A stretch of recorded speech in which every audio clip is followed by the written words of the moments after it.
This channel does not promote any violent, harmful, or illegal activities. All content provided by this channel is meant for an educational purpose only. Top quality और consistent performance के लिए सिर्फ silver pump नाम याद रखना। এবার একটু ভোটের বাইরের খবর, এই বাংলার খবর এবং অবশ্যই খারাপ খবর। ফের আক্রান্ত উর্দি, এবার পান্ডুয়ায়, হুগলির পান্ডুয়ায় বিসর্জনে তারস্বরে ডিজে বাজানো নিয়ে বিবাদ, থামাতে গিয়ে মার খেতে হলো পুলিশকে। সাউন্ড বক্স বাজেয়াপ্ত করতে যেতেই পুলিশের উপর হামলা, আটক বেশ কয়েকজন। ডিজে এক বিভীষিকা, এক চলন্ত বিভীষিকা হয়ে দাঁড়িয়েছে এই আধুনিক সমাজে। শহর, গ্রাম, মফস্বল, ডিজে কোম্পানির কোনো বিরাম নেই এবং সময় পেরিয়ে যাওয়ার পরেও তারস্বরে ডিজে বাজানো এবং নিয়ম বহির্ভূতভাবে ডিজে বাজানো, শব্দ দূষণ করে। কেউ শুনতে চায় না কথা বেশিরভাগ জায়গাতেই, এবং পুলিশ আটকাতে গেলে পুলিশকেও হেনস্থা হতে হচ্ছে। শুনবো পুলিশের আক্রান্ত হওয়া নিয়ে বিজেপি নেত্রী অগ্নিমিত্রা পাল, বিজেপি বিধায়ক, তিনি কি বলছেন। পাবলিক জানে তো পুলিশের তো কোনো ইজ্জতই নেই, পুলিশ তো তোলাবাজি করে, পুলিশের তো কোনো সম্মান নেই। আর এই জিনিসটা মুখ্যমন্ত্রী করেছেন। পুলিশ মন্ত্রী হয়ে আজকে নিজের বাড়িতে সিপিকে দিয়ে খিচুড়ি দেওয়াচ্ছেন, আজকে তুই তোকারি করে কথা বলছেন, আজকে তোলাবাজি করাচ্ছেন। পুলিশের সম্মানটা কোথায়?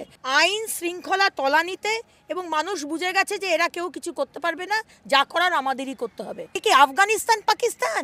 তো ভয়াবহ চিত্র যেটা আমরা দেখতে পাচ্ছি পশ্চিমবঙ্গে হচ্ছে।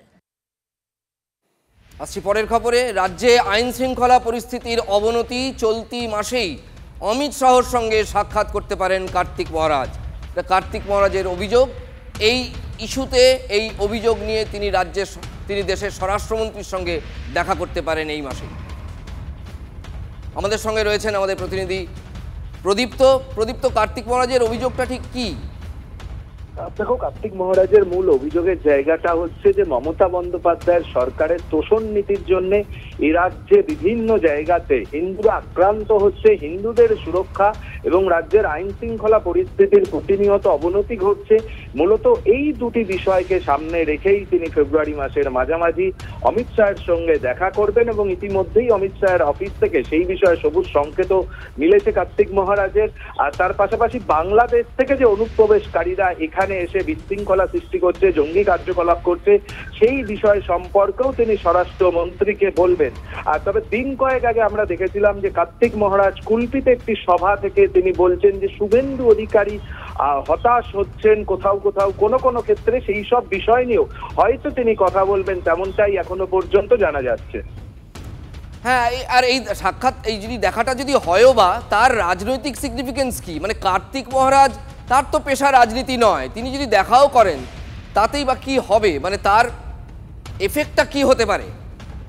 দেখো, যেহেতু কার্তিক মহারাজ দিন কয়েক আগে আমরা দেখেছিলাম যে তিনি শুভেন্দু অধিকারীর নাম করে বলছেন যে শুভেন্দু অধিকারী হতাশ হচ্ছেন, ফলে আর তারা দুজনে মিলে নতুন কিছু ভাবতে পারেন। অবশ্যই কোনো রাজনৈতিক দল নয়, কিন্তু তারা নতুন ভাবে বাঙালির জন্য কিছু করতে চান। সেই জায়গা থেকে অমিত শাহর কাছে হয়তো তারা এই বিষয় নিয়ে, কার্তিক মহারাজ হয়তো এই বিষয় নিয়েই তিনি কথা বলবেন, এবং এরকমটাও মনে করা হচ্ছে যে রাজ্য বিশেষে বর্তমান যে অবস্থা সেসব নিয়েও হয়তো কার্তিক মহারাজ অমিত শাহের কাছে তার কিছু বিষয় হয়তো সামনে রাখবেন, এমনটাও মনে করা হচ্ছে।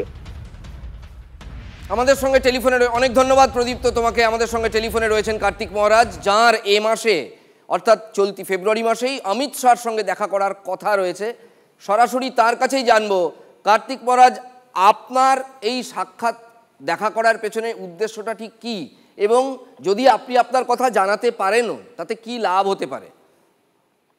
এখন ব্যাপারটা হচ্ছে যে আমি বাংলাদেশের হিন্দুদের হয়ে কথা বলবো, কারণ তারা যেভাবে ওখানে অত্যাচারিত, ধর্ষণ, খুন, লুটপাট চলছে, হ্যাঁ, তারা আসতে পারছে না আমাদের ভারতবর্ষে।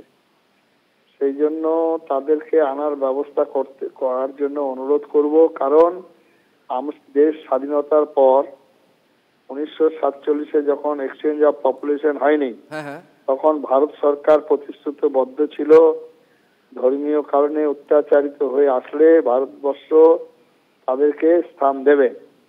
এবং এনআরসির ব্যাপারটা নিয়েও অমিত শাহ নিজেই বলেছেন যে ধর্মীয় কারণে অত্যাচারিত হয়ে বিভিন্ন দেশ থেকে যদি আসে, বিশেষ করে সনাতন হিন্দু সম্প্রদায়ের মানুষ, তাদেরকে আশ্রয় দেবেন ভারত সরকার। সেই জন্য আজকে বাংলাদেশের যে পরিস্থিতি তার পরিপ্রেক্ষিতে ওনার সঙ্গে আমি কথা বলবো। অনেক ধন্যবাদ। কার্তিক মহারাজের সঙ্গে আমরা সরাসরি কথা বলছিলাম। কেন তিনি অমিত শাহর সঙ্গে, স্বরাষ্ট্রমন্ত্রীর সঙ্গে দেখা করতে চান তার মুখেই আপনারা শুনলেন।